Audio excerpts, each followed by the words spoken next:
That was a regional final. That was not a Final Four game. I think Jay's only been to 3 Final Fours. Is that correct? I know he lost to Carolina. I don't think he went to another one. That was the year he beat Pitt in Boston and lost to Carolina. I don't think he's been to 3 Final Fours. I thought maybe in 4, but it's 3.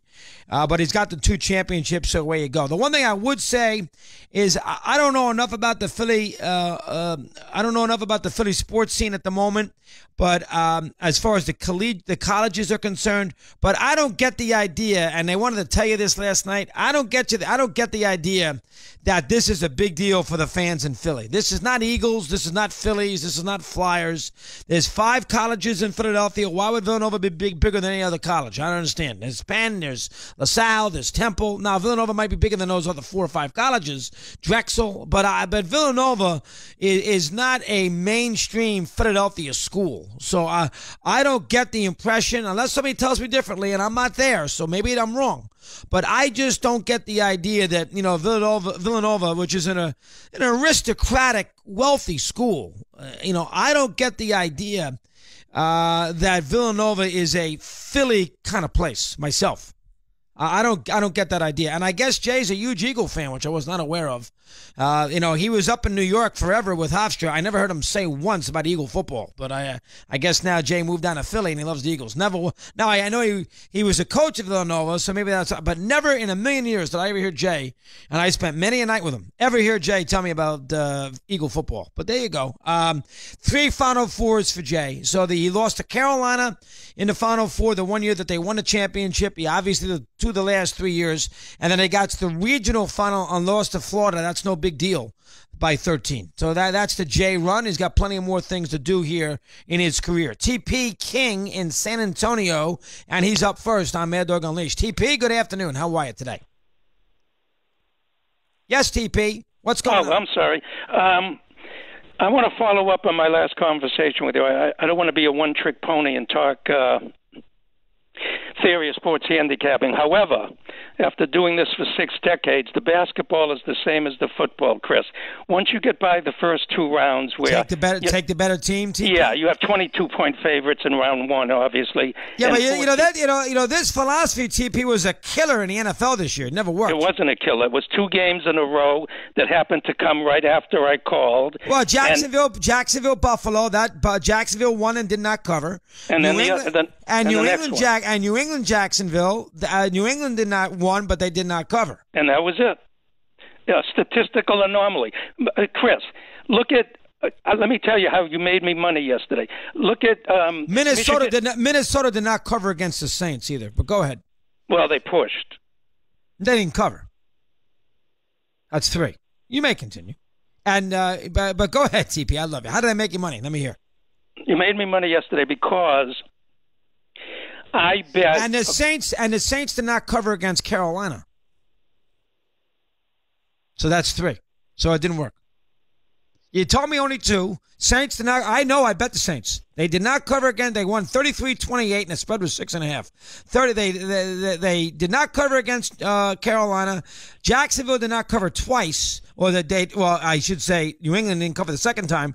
And the Minnesota Saint game was a push. So that's 4 games, TP. That your little theory about taking a better team that would not have worked in NFL football. No. What was the other? What are the other ones? Well, the Saints-Carolina game, Saints did not cover. Yeah, there were 2. There were 2 after I talked to you. No, but there were 4 total. Saints twice, Jacksonville twice. Right? I'll have to. The year before was 0 for 14. So you're going to get your. But look at Chris. You got Michigan in the Big Ten semifinals. They were underdog to Michigan State, 1 straight up. Right. They were underdog to Purdue, 1 straight up. Right. In the Final Four, my friend called me and he said he liked Loyola. I said, "Do you think they're going to beat Michigan?" He said, "No. I think Michigan will win, but I'm getting 5 points." He liked Kansas because he thought Villanova would win, but they were getting 5.5 points. Yeah. I was undecided because I thought Michigan could win yesterday because of their defense. But after listening to you, you basically said I would be shocked if Villanova didn't win this game. I bet Villanova. I don't worry about the points. I've been doing this for 6 decades. If you bet the winning team, you will win 90% of the time. There's going to be years where it goes 14 in a row. There's going to be years where it goes 2 or 3 games in those. But over 30 years, I've gone back over 30 years. If you pick the winning side, independent of the point spread, you win 90% of the time. And you were right, because Villanova covered here twice. Michigan covered against Loyola. So Villanova covered against Texas Tech in the regional final.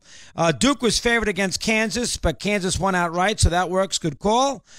Michigan, I don't know if they covered against Florida State. I'd have to look at that. They were a slight favorite in that game. I don't know why. I don't know if they covered against Florida State. And then Loyola was an underdog against Kansas State, and if they won, they covered. If they underdog, they won outright. So Michigan, Florida State would be the one. The NFL, TP does a good job, but he's wrong in the NFL because, and Eddie Erickson can go look at the spread. The Saints did not cover. They did not cover against Carolina. Jacksonville did not cover against Buffalo. It was 7.5. They won by a touchdown. And the Pats did not cover against Jacksonville in the AFC Championship game. And the Saint-Viking game was a push. Sometimes you lost. It depends what line you got.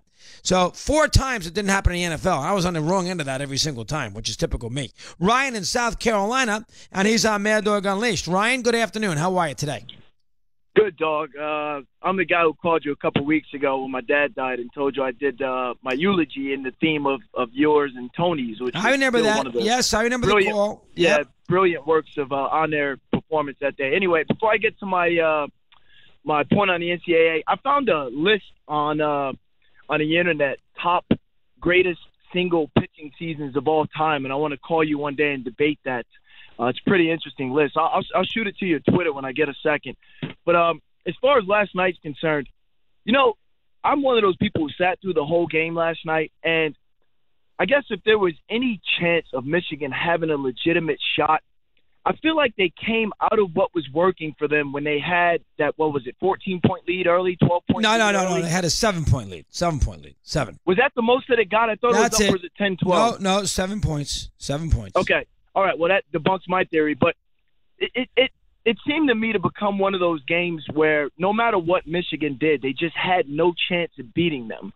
I'm impressed by how Villanova rebounds the ball, especially when they get the 2 guards involved, DiVincenzo and who's a tremendous athlete. But go ahead. Oh yeah, I mean you don't know it, and then I tell you the other thing is Brunson's poise. He had a couple of plays there where he made some mistakes and missed some shots, but throughout he stayed poised. He picked up some fouls and still was able to be that leader. I tell you, that team, dog, it's exactly that. It's a team. It's made up of a collection of guys who all don't care who the leading scorer is. 100%. Yeah, they got 6. Good call. They got 6 excellent players. They got the 2 other kids, Gillespie and the other freshman who plays a little bit, but they got 6 very good players. Pasquale and Spellman are good players.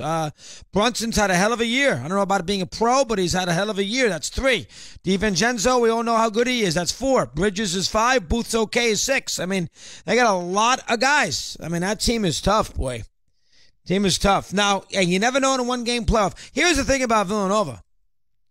If this was the NBA playoffs, I don't know if anybody would have beat them in a best-of-7 series. Kansas probably would win a game. Michigan, I'm not sure if they would. Texas Tech, West Virginia would win a game too. West Virginia and Kansas would have been the only teams that I saw. They would have swept Alabama. They obviously swept the first-round series. They would have swept Alabama. I think they would have swept Texas Tech. They played awful against Texas Tech and won by double digits. I think the only 2 teams that they would have lost a game would be the Kansas and West Virginia. Wow. Jeremy Huber at half past. Got a sports bite. We'll come right back. Mad Dog.